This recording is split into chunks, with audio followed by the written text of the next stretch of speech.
ഒക്ടോബറിൽ നടക്കുന്ന ലോക പഞ്ചഗുസ്തി ചാമ്പ്യൻഷിപ്പിന് തയ്യാറെടുക്കുകയാണ് പഴയന്നൂർ സ്വദേശി അനന്തു. നിർധന കുടുംബാംഗമായ അനന്തുവിന് ലോക ചാമ്പ്യൻഷിപ്പിൽ പങ്കെടുക്കണമെങ്കിൽ 1 ലക്ഷത്തിലധികം രൂപ ചെലവ് വരുന്നുണ്ട്.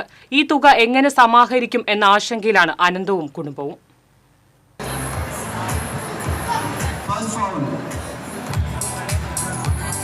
ബംഗളൂരുവിൽ നടന്ന അഖിലേന്ത്യാ പഞ്ചഗുസ്തി ചാമ്പ്യൻഷിപ്പിൽ 85-90 കിലോഗ്രാം സബ് ജൂനിയർ വിഭാഗത്തിലാണ് അനന്തു വെള്ളി മെഡൽ സ്വന്തമാക്കിയത്. അനന്തു എന്ന കായിക പ്രതിഭയെ കണ്ടെത്തിയ പഴയന്നൂർ ഫ്ലെക്സ് ഹെൽത്ത് ക്ലബിലെ അബ്ദുൾ ഹക്കീമായിരുന്നു പരിശീലകൻ. ഒരു ദിവസം അവൻ്റെ പഞ്ചഗുസ്തി കാണാനിടയായി. ടാലൻ്റ് ഉള്ള ആളാണെന്നുള്ള മനസ്സിലായി. അപ്പോൾ പിന്നീട് ഞാൻ അവന് കോച്ചിങ് കൊടുക്കാൻ തുടങ്ങി. പഞ്ചായത്ത് മേളയിൽ അവന് ഫസ്റ്റ് കിട്ടി.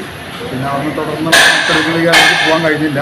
പിന്നീട് ഞാൻ അവനെ കേരള ടീം സെലക്ഷന് വേണ്ടി വിട്ടാക്കി. അവിടുന്ന് കേരള ടീം സെലക്ഷൻ കഴിഞ്ഞു. അങ്ങനെ അവൻ ഇപ്പോൾ ഇന്ത്യൻ ടീം സെലക്ഷനായി നിൽക്കുകയാണ്. പഴയന്നൂർ കല്ലേപ്പാടം കൂനംകുഴിപ്പറമ്പിൽ വീട്ടിൽ ജയപ്രകാശ് രാജി ദമ്പതികളുടെ മൂത്ത മകനാണ് 18 വയസ്സുള്ള അനന്തു. പാമ്പാടി ഹയർ സെക്കൻഡറി സ്കൂളിലെ +2 പഠനശേഷം ബിരുദത്തിന് ചേരാനുള്ള തയ്യാറെടുപ്പിലാണ്. അനന്തുവിന്റെ അച്ഛൻ ടൈൽസ് ജോലി ചെയ്താണ് കുടുംബം പുലർത്തുന്നത്. അനന്തു പഴയന്നൂർ ഫ്ലെക്സ് ഹെൽത്ത് ക്ലബിൽ എത്തിച്ചേർന്നിട്ട് 1 വർഷം പിന്നിടുന്നു. മൊറോക്കോയിൽ അസർബൈജാനിൽ ഈ വർഷം ഒക്ടോബറിൽ നടക്കുന്ന ലോക പഞ്ചഗുസ്തി ചാമ്പ്യൻഷിപ്പിന് തയ്യാറെടുക്കുകയാണ് ഇപ്പോൾ അനന്തു.